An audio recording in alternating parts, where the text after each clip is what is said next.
Novels for ever میں خوش آمدید۔ ناول بہاروں کے سنگ سنگ جس کی رائٹر ہے اقرا صغیر احمد، اس کی آج یہ 22ویں اور فائنلی آخری ایپیسوڈ ہے۔ آفٹر اے لانگ ٹائم میں بہت تھک گئی تھی اس کو پڑھ پڑھ کر، اور مجھے تاکہ یہ ختم ہو جائے ہو ہی نہیں رہا، تو فائنلی اب یہ ختم ہونے جا رہا ہے، اور ہوپس ہو کہ آپ لوگوں کو یہ پوری جرنی پسند آئی ہوگی اور آپ لوگوں نے بھرپور طریقے سے انجوائے کیا ہوگا اس ناول کو۔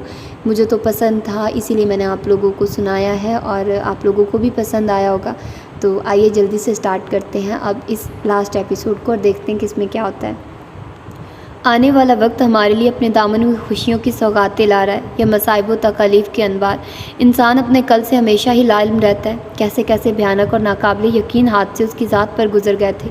رستم زمان جیسے مخلص ہمدرد و مشفق وجود کا منافقت بھرا چہرہ جب پردے سے باہر نکلا تو اتنا مکروہ کریہ اور تعفن زدہ تھا کہ وہ اپنا یقین، اعتماد و اعتبار ہی کھو بیٹھا تھا۔ وہ مہذب، باوقار اور باعزت نظر آنے والا کس قدر بے اہمیت، کمینگی اور بد فطرت کا حامل شخص تھا، جو گھناؤنی اور اخلاق باختہ سرگرمیوں میں ملوث تھا، جس کا کام اپنی بیوی کے ذریعے بڑے بڑے آفیسرز، حکومت کے اعلیٰ ترین اور معزز طبقوں کے افراد کی قابل اعتراض تصویروں اور فلموں کے ذریعے اپنی حکومت چلاتا تھا۔ اسے یاد تھا کئی مرتبہ ان کے رنگ کرنے پر وہ وہاں جاتا تھا، مگر وہاں جا کر معلوم ہوتا وہ کسی کام سے فوراً کہیں چلے گئے، اور تنہائی سے فائدہ اٹھا کر ساحرہ کتنے اداؤں کے تیر اس پر چلاتی تھی۔ اس کے حسن کی بجلیاں بڑی بے باکی سے چمکتی تھیں، اس کے انداز میں مکمل خود سپردگی ہوتی تھی۔ وہ سمجھتا تو وہ اپنے شوہر سے بے وفائی و بددیانتی کی مرتکب ہو رہی ہے، مگر اب معلوم ہوا کہ بڑی پلاننگ سے اس کے لیے جال بچھایا جاتا تھا، جس کا ساحرہ نے خود راز کھول دیا تھا۔ صاحب آپ اندھیرے میں بیٹھے ہیں، لائٹ نہیں جلائی، کتنا؟ یکدم ہی اندر داخل ہونے والے عبدل کو اپنی غلطی کا احساس ہوا تو اس نے دانتوں تلے زبان دبا لی۔ معاف کر دے صاحب، میں بھول گیا تھا۔ وہ ڈبڈبائی آنکھوں سے اس کی طرف دیکھ کر بولا۔ کوئی بات نہیں عبدل، ابھی نیا نیا اندھا ہوا ہوں نا، عادت پڑ جائے گی تمہیں بھی۔ ایسے نہ بولیے صاحب، ایسے نہ بولیں۔ وہ پھوٹ پھوٹ کر رو دیا۔ 15 دن میں اس کے زخم منمل ہو گئے تھے۔ اسے ہسپتال سے گھر آیا آج تیسرا دن تھا۔ اپنی بصارت کی گمشدگی سے وہ ہسپتال میں دوسرے دن ہی واقف ہو گیا تھا، اور اس اندھوناک انکشاف نے اسے گمسم کر دیا تھا۔ سب لوگ اس کی دلجوئی میں لگے رہتے تھے، مگر اس کے لب مسکراہٹ سے جیسے ناآشنا تھے۔ بڑے سے بڑے سوال کا جواب اس کے پاس صرف ہوں ہاں میں ہوتا تھا۔ زندگی سے بھرپور روشن اور ذہین آنکھوں کی تبانیوں سے محسوس نہ ہوتا تھا کہ وہ آنکھیں روشنی سے محروم ہو گئی ہیں۔ اسد صاحب نے اسے ڈارک گلاسز لا دیے تھے، جنہیں وہ ہر وقت استعمال کرتا تھا۔ یہ کیا بچوں کی طرح رونا شروع کر دیا تم نے؟ اٹھو میرے لیے کپ چائے لے کر آؤ۔ ابھی لاتا ہوں صاحب۔ وہ آنکھیں پوچھتا کمرے سے نکل گیا۔ وہ ازحد غمزدہ تھا اس کی حال پر۔ وہ بیڈ پر نیم دراز تھا، آنکھوں پر ڈارک گلاسز تھے، ذہن سوچوں کے بھنور میں محو گردش تھا۔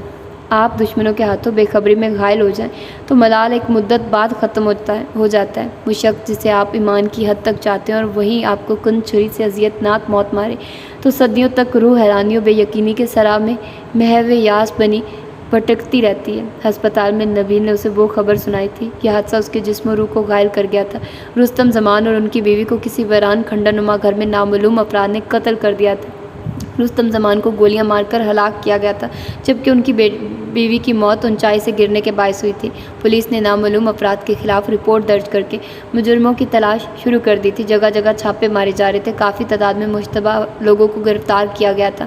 اس پراسرار و وہمانہ قتل کی واردات نے تہلکہ مچا ڈالا تھا۔ اخبارات ان کو خراج عقیدت پیش کرنے کے لیے بڑھ چڑھ کر خبریں لگا رہے تھے اور قاتلوں کی گرفتاری کا فوری مطالبہ کر رہے تھے۔ کئی معروف اخبار نویس اس کے پاس بھی آئے تھے، مگر اس کی حالت کے پیش نظر خاموشی سے چلے گئے تھے۔ اس نے سختی سے منع کر دیا تھا کہ اس کی کوئی خبر اخبار میں نہ لگے، اور ایسا ہی ہوا تھا۔ اس کے دل میں اتنی کبیدگی اور نفرت بھر چکی تھی کہ اسے ساحرہ کی موت پر بھی قطعی افسوس نہیں ہوا تھا۔ وہ سمجھ گیا تھا ساحرہ نے خود ہی چھت سے کود کر خودکشی کی ہے۔ برائی کا انجام برا ہی ہوتا ہے۔ کیا سوچ رہے ہو میرے بچے؟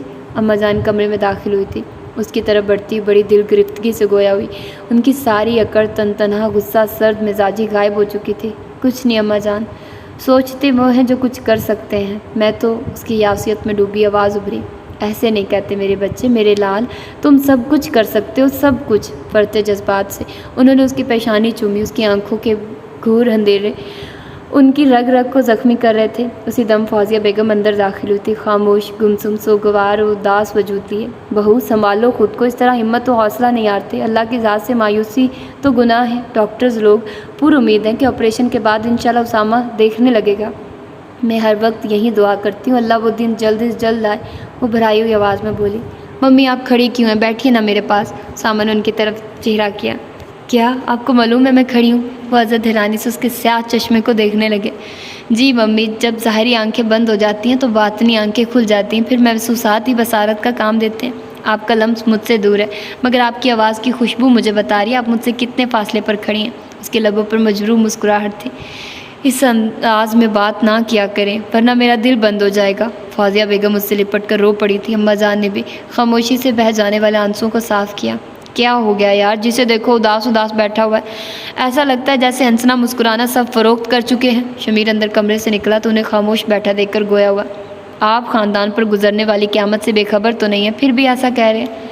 اب افسوس کرنے سے کیا ہوتا ہے؟ پہلے گریز بعد میں افسوس کرنا ہماری روایات میں شامل ہو گیا۔ پہلے خاندان والوں نے ان پر اس قدر برڈن ڈال دیا، اتنا پریشرائز کر دیا انہیں کہ وہ ڈسٹرب ہو گئے، اور جب دل و دماغ بے سکون ہو، الجھن کا شکار ہو، تو اسی طرح قیامتیں گزرتی ہیں۔ شمیر، تم ڈاکٹر، اور ڈاکٹر کا کام زخموں پر مرہم لگانا ہوتا ہے، نشتر چلانا نہیں۔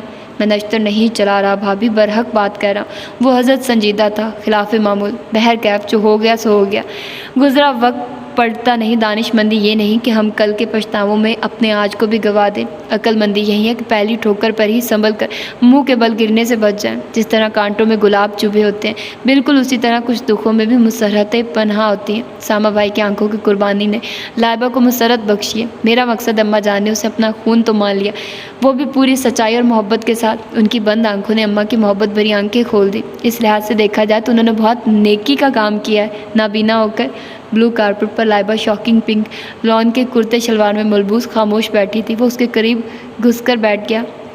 آپ کو مذاق کرنے سے پہلے کچھ تو سوچنا چاہیے، اور لائبہ کی محبت اماں کے دل میں کب تک نہیں جاگتی؟ اپنا لہو تو خود پکار اٹھتا ہے، انگلی سے ناخن کبھی جدا نہیں رہ سکتے۔ عظمت بیگم نے اس کی جانب دیکھتے ہوئے ناصحانہ لہجے میں کہا، تم کیسا فیل کر رہی ہو اماں جان کو پا کر؟ وہ لائبہ کے شانے پر تھوڑی ٹکا کر بولا، بہت اچھا، اس نے تشنہ لہجے میں جواب دیا۔ اس کی گرین آنکھوں میں اداسیاں محو رقص تھیں۔ 1 ماہ ہو گیا تھا اسے اندھیروں کا باسی بنے ہوئے۔ کل روہیل صاحب اسے گھر لے آئے تھے، اور وہ 1 ماہ سے اپنے کمرے میں مقید ہو گیا تھا۔ کسی کے اصرار پر بھی کمرے سے باہر نہیں نکلتا تھا، اس طرح اس کی صحت گرنے کا خطرہ تھا۔ روہیل صاحب اس کے پاس اکثر آتے رہتے تھے۔ وہ نادم تھے اپنے اس رویے پر جو لائبہ کے سلسلے میں انہوں نے اس سے اپنانا پڑا تھا۔ انہیں خود حیرت تھی اپنے رویے پر، وہ کبھی سوچ بھی نہیں سکتے تھے وہ بھتیجا جو انہیں اپنے بیٹوں سے زیادہ عزیز و پیارا تھا، بیٹی کی خاطر وہی دشمن نظر آنے لگے گا۔ وہ اس سے اجنبیت و بیگانگی اختیار کریں گے، اور ایسا ہوا تھا۔ بیٹی کی محبت اس قدر زور آور تھی کہ اسامہ کی حیثیت کچھ بھی نہ بچی تھی۔ اپنی اس سے محبت کو مستحکم کرنے کے لیے، اپنی رویے کی بدسلوکی کا اثر ظاہر کرنے کے لیے وہ بے قرار تھے۔ کل سے وہ ان کے پاس تھا، لائبہ کے علاوہ وہ سبھی اس کے پاس رہتے تھے۔ ممی کے اصرار پر لائبہ 2 دفعہ اس کے کمرے میں گئی تھی، مگر اندر قدم رکھتے ہی اس پر خفت سوار ہو جاتی تھی، اور وہ کچھ دیر بعد ہی وہاں سے پلٹ آتی تھی۔ شاید وہ اس کا محروم چہرہ دیکھنا نہیں چاہتی تھی۔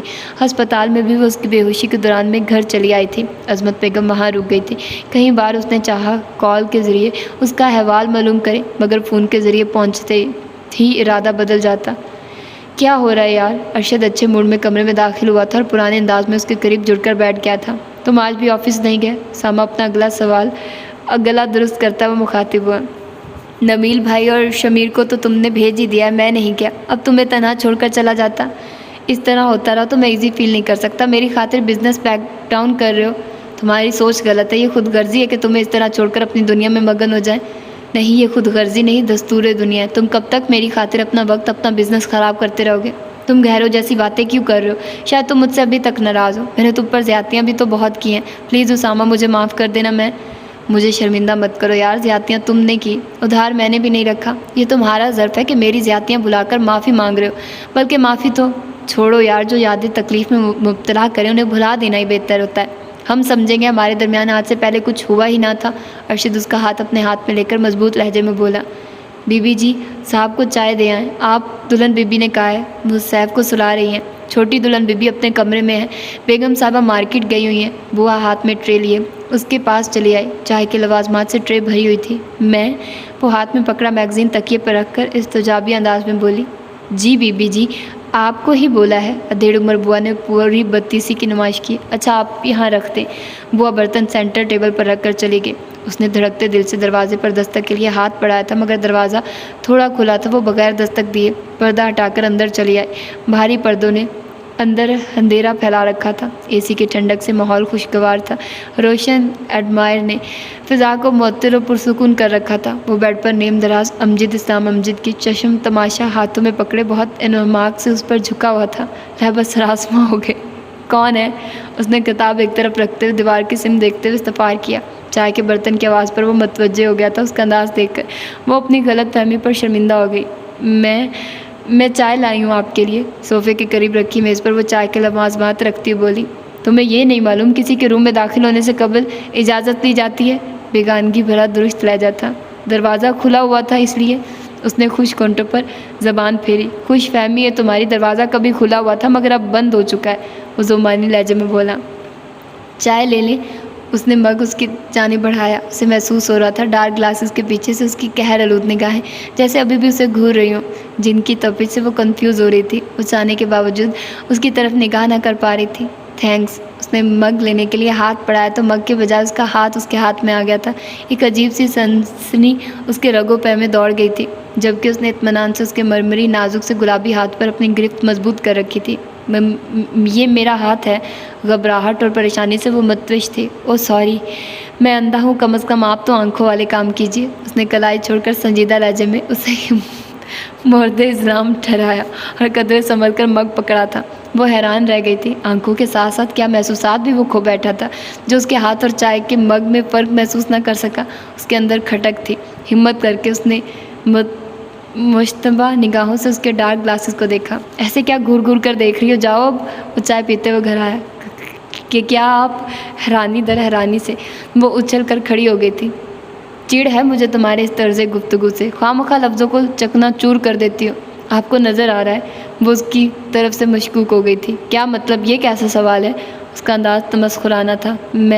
مجھے لگ رہا ہے آپ دیکھ سکتے ہیں، وہ الجھن زدہ لہجے میں قریب رکھی کتاب دیکھ کر بولی۔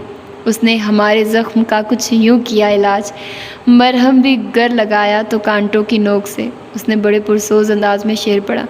میرا مقصد آپ کو ہرٹ کرنا نہیں تھا، نامعلوم مجھے کیوں ایسا محسوس ہو رہا ہے۔ پہلے تمہاری چاہ نے اندھا کیا، پھر عقل کا اندھا بنا، پھر عشق میں اندھا ہوا اور اب تو سچ مچ کا اندھا ہو گیا ہوں۔ تم ابھی بھی بے یقینی میں مبتلا ہو۔ حیرت ہے، میری ظاہری آنکھیں بند ہوئی ہیں تو باطنی آنکھیں کھل گئی ہیں۔ سب مجھے واضح طور پر محسوس ہوتا ہے، اب سمجھی؟ باطنی آنکھیں؟ لائبہ سوچتے ہوئے کمرے سے نکل گئی۔ ایسی قیامت اس گھر پر گزر گئی اور ہمیں علم ہی نہیں۔ اماں، ہم اس گھر سے ہی رخصت ہوئے ہیں، کوئی دنیا سے نہیں جو آپ نے فون کرنے کی زحمت تک گوارا نہ کی۔ چھوٹی بڑی پھپھو دونوں صبح کی فلائٹ سے یہاں پہنچی تھی۔ انہیں کسی عزیز کے توسط سے اسامہ کے حادثے کی خبر پہنچی تھی۔ اماں جان کا قصور نہیں ہے پھپھو جان، میں نے ہی منع کیا تھا کہ آپ پریشان ہوں گی۔ اسامہ جو دونوں پھپھوؤں کے درمیان بیٹھا تھا آہستگی سے ان سے مخاطب ہوا۔ پریشانی کی بھی خوب کہی تم نے، ہم کوئی غیر ہیں، سگے ہیں تمہارے، ہماری تو دنیا ہی اندھیر ہو گئی۔ بڑی پھپھو کے آنسو نہیں تھم رہے تھے، بار بار وہ اسے سینے سے لگا رہی تھی۔ یہی صورتحال چھوٹی پھپھو کا تھا۔ تم نے خود کو تنہائی کا بھی تو عادی بنا لیا، ہر وقت کمرے میں گھسے بیٹھے رہتے ہو، باہر نکلا کرو، لان میں بیٹھ جایا کرو، کچھ تو طبیعت بھی ہلکی ہو، ذہن بھی تازہ دم ہو۔ روہیل کے گھر سے بھی 3 دن میں آ گئے۔ اماں جان اس کے بالوں میں ہاتھ پھیرتے ہوئے بولی۔ کیا اندر کیا باہر، میرے لیے سب ایک جیسا ہوتا ہے اماں جان، وہ آزردگی سے بولا۔ ایسے مت سوچا کرو، مایوسی کفر ہے، اللہ پر یقین کرو، مشکل وقت میں وہی کام آنے والا ہے، وہی تو سیاہ رات کی تاریکی میں سورج کو چمکا کر دن کی روشنیاں پھیلا دیتا ہے۔ آپ کے اندھیرے بھی وہ دور کرے گا اور ضرور کرے گا، میری ممتا کی تڑپ جھوٹی نہیں ہوگی۔ فوزیہ اس کی پیشانی چوم کر بولی۔ آپ چل رہی ہیں اماں جان روہیل کی طرف؟ بڑی پھپھو نزت پہ اندر داخل ہو کر ان سے مخاطب ہوئی جو وہاں برجمان نزت بیگم اور فوزیہ بیگم سے محو گفتگو تھی۔ ہاں ہاں، جانا تو مجھے بھی ہے، اپنی بھتیجی سے ملنے کو دل بری طرح بے چین ہے، باقی بھائی بھابھی اور بچوں سے ملے ہوئے بھی کافی عرصہ ہو گیا۔ چھوٹی نگت بھی بے قرار انداز میں گویا ہوئی۔ فوزیہ تم بھی چلو، اماں جان نرم لہجے میں ان سے مخاطب ہوئی جو ان کے قریب ہی بیٹھی تھی۔ میں اسامہ کو چھوڑ کر کیسے جا سکتی ہوں؟ تنہائی و خاموشی کو انہوں نے اپنا مسکن بنا لیا۔ میرا بیٹا اندھیروں میں گم ہے اور میں روشنیوں میں رہوں، میرا دل نہیں مانتا۔ بلا شبہ تمہارا دکھ ایسا نہیں ہے جو محسوس نہ کیا جائے، تم اس کی ماں ہو تو ہم بھی اس کی دادی ہیں، تم نے اسے جنم دیا ہے تو ہم نے اسے پروان چڑھایا ہے، اس کی دیکھ بھال، اس کے ناز نخرے اتنے اٹھائیں کہ ہماری کوکھ سے جنم لینے والی 5 اولادوں کی پرورش اس کے آگے بے قیمت ہے، سب سے زیادہ چاہا ہے ہم نے اسے، پھر ہم کس طرح بھلا اسے یوں اندھیروں میں تنہا بھٹکنے کے لیے چھوڑ دیں گے؟ اس کی بصارت پر چھائے اندھیرے تو ہماری زیست پر محیط ہو گئے۔ اماں جان، میرا یہ مقصد نہیں تھا۔ فوزیہ بیگم گڑبڑا کر گویا ہوئی۔ بے شک اماں جان، آپ نے اپنے تمام جذبے، محبتیں، شفقتیں، ممتا اسامہ کے لیے وقف کر دی ہیں، مگر اس جذبے سے بھی کوئی انحراف نہیں کر سکتا کہ ماں پھر ماں ہوتی ہے۔ ہم نے کبھی اسے ماں کے احترام، رتبے اور محبت سے نابل بھی نہیں رکھا۔ بہرکیف ہم یہ بتانا چاہ رہے کہ ہم نے فیصلہ کر لیا اس کی تنہائی کو ختم کرنے کا۔ بیوی سے بہتر اور قابل اعتماد ساتھی کا کوئی نعم البدل نہیں ہے۔ بڑی بہو کو بھی بلاؤ، ہم رخصتی کی تاریخ لینے چل رہے ہیں۔ روہیل صاحب کے ہاں ہال روم میں سب موجود تھے۔ اسد صاحب اور اماں جان ایک صوفے پر برجمان تھے۔ ان کے مقابل روہیل صاحب، نبیل اور راشد بیٹھے تھے۔ سائڈ کے صوفوں پر نزت بیگم، فوزیہ، عظمت اور کوثر بیگم بیٹھی تھی، جبکہ ماریہ، زینی اور عائشہ دائیں طرف بیٹھی تھی۔ اختر صاحب اور ریاض کاروبار کے سلسلے میں شہر سے باہر تھے، اس لیے غیر موجود تھے۔ اماں جان نے اپنا مدعا بیان کر دیا تھا، جس کے بعد وہاں غیر معمولی خاموشی چھا گئی تھی۔ اس قدر غمگین سوچ جب موضوع ہوتی روہیل، جب ہم یہاں رشتہ مانگنے آتے، اب تو ہم اپنی امانت، اپنی عزت، اپنی بہو کو لینے آئے ہیں۔ سوچ پچار کا وقت گزر چکا ہے۔ تم ہمیں تاریخ بتا دو کہ کس دن ہم اپنی بہو کو اپنے گھر لے جانے کے لیے آئیں۔ ان کو خاموش افکار میں مستغرق دیکھ کر آخرکار اماں جان کو لب کشائی کرنی پڑی۔ ان کی باوقار بلند آواز وہاں گونج اٹھی۔ اماں جان، اتنی جلدی کس طرح ممکن ہے؟ روہیل آہستگی سے گویا ہوئے۔ شریعت کا یہی حکم ہے، جب بیٹیاں بالغ ہو جائیں تو انہیں رخصت کرنے، یعنی ان کی شادی بیاہ میں جلدی کرنی چاہیے۔ جلد از جلد اچھا نیک بر مل جانے پر لڑکی کو رخصت کرنے کا حکم ہے، اور تمہیں کسی رشتے کا انتظار کرنے کی زحمت نہیں ہے، کیونکہ تمہاری بیٹی منقوہ ہے۔ ارشد، تمہیں اب تو کوئی اعتراض نہیں ہوگا نا؟ ہم باعزت طریقے سے تمہاری بہن کو لے جانے کی خاطر آئے ہیں۔ اماں جان اس کی جانب دیکھتے ہوئے ملائیت سے کہنے لگی، ہر بھائی کی خواہش ہوتی ہے کہ اس کی بہن باعزت طریقے سے بہائی جائے۔ اعلیٰ نسب اور باعزت لوگوں کے اصول یہی ہوتے ہیں۔ مجھے آپ سے اب کوئی گلہ نہیں ہے۔ ارشد سنجیدگی سے بولا۔ روہیل، تمہاری یہ ہچکچاہٹ کہیں اسامہ کی گمشدہ بصارت کی وجہ سے تو نہیں ہے؟ میں کم ظرف اور بے ضمیر نہیں ہوں اماں جان، وہ مجھے پہلے سے زیادہ عزیز ہو گیا، اب اس کے زخم میرے دل پر محسوس ہوتے۔ یہ کیسے سوچ لیا آپ نے؟ وہ تڑپ اٹھے تھے۔ میں تمہاری الجھن سمجھ رہا ہوں روہیل۔ اسد صاحب اپنی جگہ سے اٹھ کر ان کے قریب بیٹھ گئے۔ جی بھائی صاحب، میری بیٹی ایک مدت بعد مجھ سے ملی، اور اتنی جلدی میں اسے خود سے جدا بھی کر دوں؟ ابھی تو میرے اندر کی تشنگی اور محرومیاں بھی نہیں مٹی ہیں۔ ابھی تو میں اپنے اس خوف پر بھی قابو نہیں پا سکا کہ وہ حقیقت میں میرے پاس ہے، خواب میں نہیں۔ اور ان کی آواز پر آنسوؤں نے غلبہ پا لیا تھا۔ اسد صاحب نے بہت محبت سے انہیں گلے سے لگا لیا۔ روہیل، وہ میری بہو نہیں، بیٹی بن کر جائے گی۔ اسامہ سے زیادہ عزیز ہو گئی ہے وہ مجھے۔ تم کسی خیال کو دل میں جگہ نہ دو، وہ تم سے جدا نہ ہوگی۔ جب دل چاہے تم اسے بلوا لینا، اسے دیکھنے، اسے ملنے آ جایا کرنا۔ ہمارے درمیان رشتہ اور زیادہ مضبوط ہو گیا ہے۔ یہ گھر اور وہ گھر کوئی دو تھوڑی ہیں۔ ہم ماں بیٹے کے درمیان جو دیوار ہماری انا نے کھڑی کر دی تھی، وہ گر چکی ہے۔ چلو عظمت، تم بیٹی کی ماں ہو، جلدی سے سب کا منہ میٹھا کرواؤ۔ چلو نبیل، کیلنڈر لے کر آؤ، ہم اس میں سے دیکھیں کون سی تاریخ اور دن برآمد ہوتا ہے۔ اماں جان نے آگے بڑھ کر روہیل صاحب کو سینے سے لگا لیا تھا، جن کی آنکھیں بیٹی کی جدائی کے خیال سے نم تھیں۔ ان کی کیفیت نے سب ہی کی آنکھیں پرنم کر دی تھی۔ اماں جان کی مسرور و شادہ مسکراہٹ نے محفل میں رنگ پھیلا دیے تھے۔ نبیل دیوار سے کیلنڈر اتار لائے تھے۔ اماں جان کے ساتھ مل کر وہ چاروں کیلنڈر پر جھک گئے تھے۔ عظمت بیگم بہوؤں کے ساتھ مل کر چائے کے علاوہ دیگر لوازمات کا انتظام کرنے لگی۔ وہ چاروں لائبہ کے کمرے کی طرف بڑھ گئی۔ لائبہ شمیر کے ساتھ اس کے دوست کے ہاں پارٹی میں گئی تھی، جو سن کے انہیں افسوس ہوا کہ وہ بطور خاص اس سے ملنے، انہیں دیکھنے کا اشتیاق لے کر آئی تھی۔ کس خوشی میں آپ مجھے مٹھائی کھلا رہی ہیں پھپھو جان، معلوم تو ہو؟ سامہ منہ میں بھری گلاب جامن کھاتا ہوا مسکرا کر بولا۔ نزہت قریب بیٹھی اس کے منہ میں گلاب جامن ڈال رہی تھی۔ فوزیہ بیگم اور اماں جان بھی اس کے نزدیک آ بیٹھی تھی۔ اماں جان کے چہرے پر آسودگی تھی، جبکہ فوزیہ بیگم کا چہرہ مسرت سے جگمگا رہا تھا۔ ان کی دیرینہ آرزو پوری ہونے والی تھی۔ بہو کی صورت میں ان کے آنگن میں چاند اترنے والا تھا۔ ان کے اجڑے گلستان میں بھی بہار کی آمدام تھی۔ ان کا انگ انگ مسرور و شادہ تھا۔ ہم تاریخ لے آئے تمہاری، اگلے جمعے کو وداع اور اتوار کو ولیمہ کریں گے۔ اماں جان بولی۔ جی؟ سامہ کا منہ کھل گیا، چہرے پر ایک دم ناگواریت چھا گئی۔ اتنا بڑا فیصلہ کرنے سے پہلے کم از کم مجھ سے معلوم تو کر لیتی آپ اماں جان۔ اس کے لہجے میں اکتاہٹ تھی۔ آپ نے اتنے بڑے بڑے فیصلے کیے، آپ نے کسی سے معلوم کیا تھا؟ اسد صاحب جو خوشگوار موڈ میں اندر داخل ہوئے تو اس کی بات سن کر سخت لہجے میں باز پرس کے، ڈیڈی یہ میری زندگی کا معاملہ، اور میں نہیں چاہتا کہ تم بھی ہماری زندگی ہو، اور تمہارا معاملہ ہم سے جدا نہیں ہو سکتا۔ وہ بات کتا کر کے بولے، لیکن میں اپنی زندگی میں کسی دوسرے کی شراکت قطعی برداشت نہیں کر سکتا۔ یہ آپ کو اس وقت سوچنا چاہیے تھا جب آپ نکاح نامے پر سائن کر رہے تھے۔ اب کچھ نہیں ہو سکتا۔ آپ کے نام کے ساتھ دوسرا نام جڑ چکا جو آپ کی ذات پر مکمل استحقاق رکھتی ہے۔ یہ گریز، یہ اجتناب، یہ فرار کی راہیں کیوں اپنا رہے ہو بیٹا؟ لائبہ تمہاری پسند ہے، تم نے اس سے اپنی خواہش پر نکاح کیا ہے، اور اب جب وہ تمہاری زندگی میں ہو جاتے ہیں بعض فیصلے احمقانہ جن پر انسان ساری زندگی پچھتاتا رہتا ہے۔ نہیں مائسن، زندگی میں آپ نے یہ پہلا پاورفل فیصلہ کیا جو حقیقتاً مجھے بے حد پسند آیا، ورنہ آپ کی چوائس سے مجھے ہمیشہ اختلاف رہا ہے، مگر بہو کے معاملے میں میرے تمام ووٹ آپ کی طرف ہے۔